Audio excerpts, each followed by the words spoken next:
I've arrived at Tokyo DisneySea very early. As you can see behind me, there are a bunch of people already ahead of me in line. It's about more than an hour early, but I'm so excited. After I entered the park, I ran to Toy Story Mania with the goal of doing Tower of Terror immediately afterwards. While I was running, I used my phone to buy premier access to Soaring Fantastic Flight. Since Toy Story Mania and Soaring normally have wait times of around 2 hours, even on a weekday, I wasn't able to record any of the attractions myself, so I'll be showing you guys recordings of the rides that other people posted on YouTube. This is the inside, the entrance of Toy Story Mania.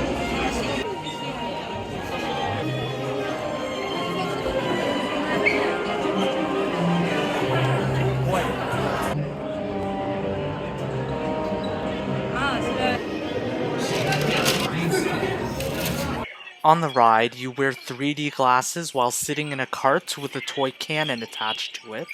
You pull on the string attached to the back of the cannon to fire cannonballs at your targets while the cart moves and takes you to different mini games.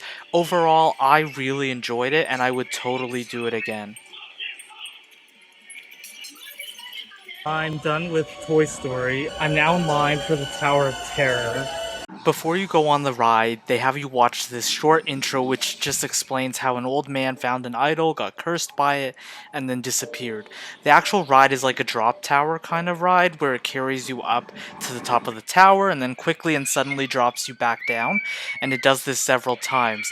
Close to the top of the tower, there's an opening where you can see out to the rest of the park, but before you have the opportunity to take a picture, it drops you back down. The ride was fine, but definitely not something I'd pay premium access to experience.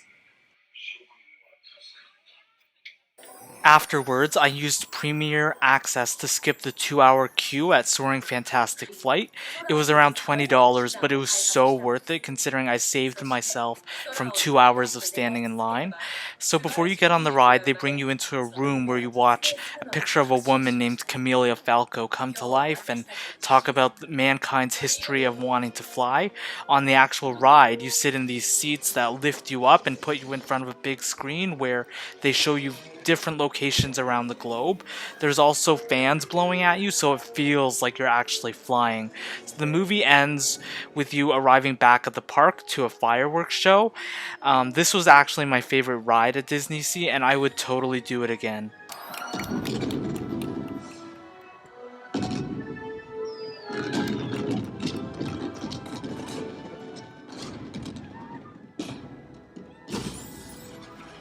I spent the next 30 to 40 minutes just walking around the park and admiring all the little details they put into making the park look amazing.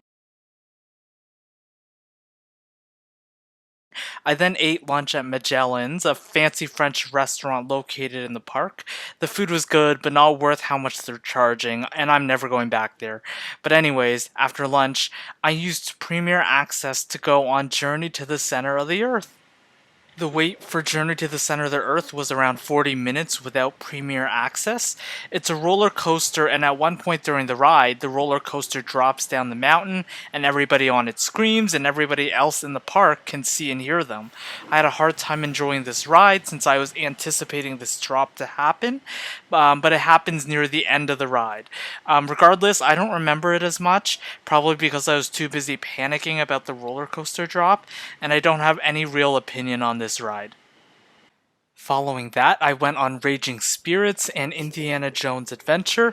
Wait time for Raging Spirits was about 30 minutes and Indiana Jones was about 10 since I went in the single rider line. Raging Spirits was great, but the ride felt a little too short, and I didn't enjoy Indiana Jones as much for personal reasons.